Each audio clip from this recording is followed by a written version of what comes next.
өзіңді де өз қызымдай көрдім. Дәтің қалай барды? Берен, шабалжыңды. Әйтпесе екеуіңді де атпастаймын.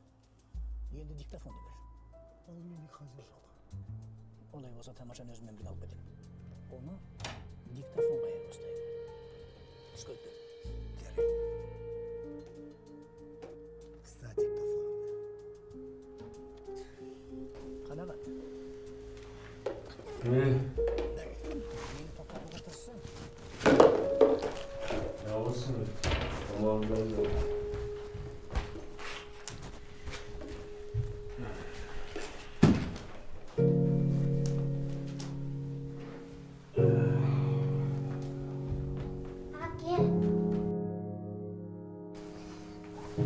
Siz bana bilen şekilleriniz bak.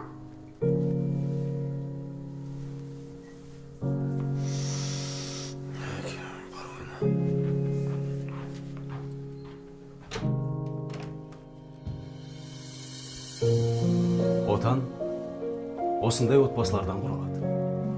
Әкесі, анасы және баласы. Шаңырақ жарасын мықталады. Егер онда мейірімділік пен татулық орын алса. Шаңырақ шайқалады. Егер онда қатыгездік пен күш қолдану орын алса.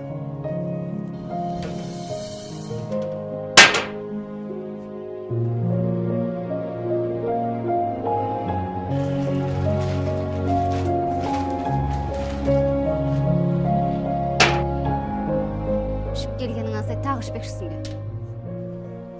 Көп сөйлемей, стакан әкелші.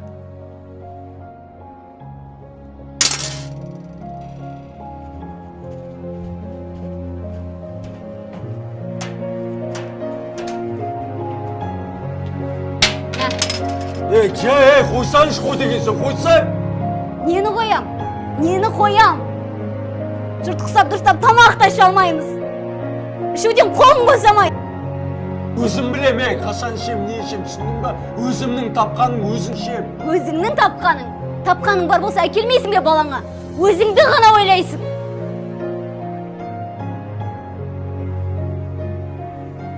Мына үйде тұрғаныңа рахмет айтсаңшы. Рахмет? Рахмет! Рахмет саған. Мынауыңа рахмет. Қайдан білсін жұрт? Бәрі жақсы деп ойлайтын шығар. Жүргеніміз жасырын.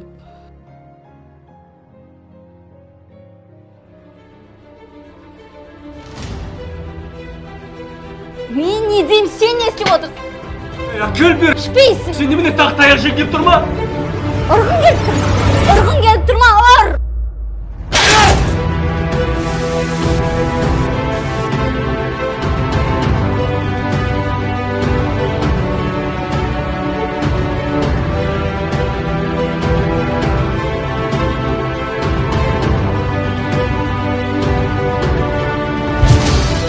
Дәл осындай аяусыз күш көрсетудің 90% құрбаны біздің асыл аналар, аяулы қарындастар. Үй ішіндегі зорлық-зомбылықтың 60% себебі осы ішімдіктің кесірінен. 2016 жылы күйеуінің қорлығына шыдамаған 300-дей әйел өз-өзіне қол жұмсаған. 12 000 нәзік жанды дағдарыс орталығына шағым түсірген. Бұл дегеніміз көңілсіз статистика. 16 000 бала, 16 000 тағдыр. Әке шешесінің ауыр жанжалдарына үнсіз куә болған. Болашақ әке, болашақ ана. Қатал статистика, аянышты өмір.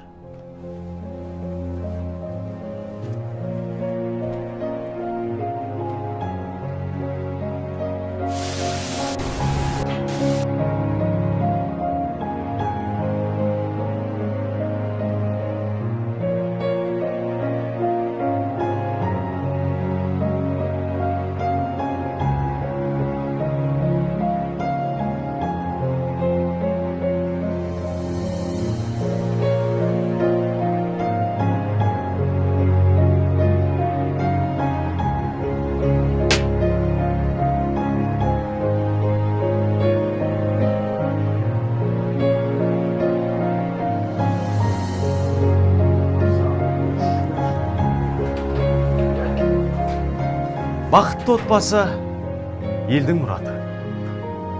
Бақытты боламын десеңіз, зорлық зомбылыққа жол бермеңіз. 14-15. Бұл сенің телефон. Естеріңізде болсын. Ешкімде отбасында қорлық көруге міндетті емес.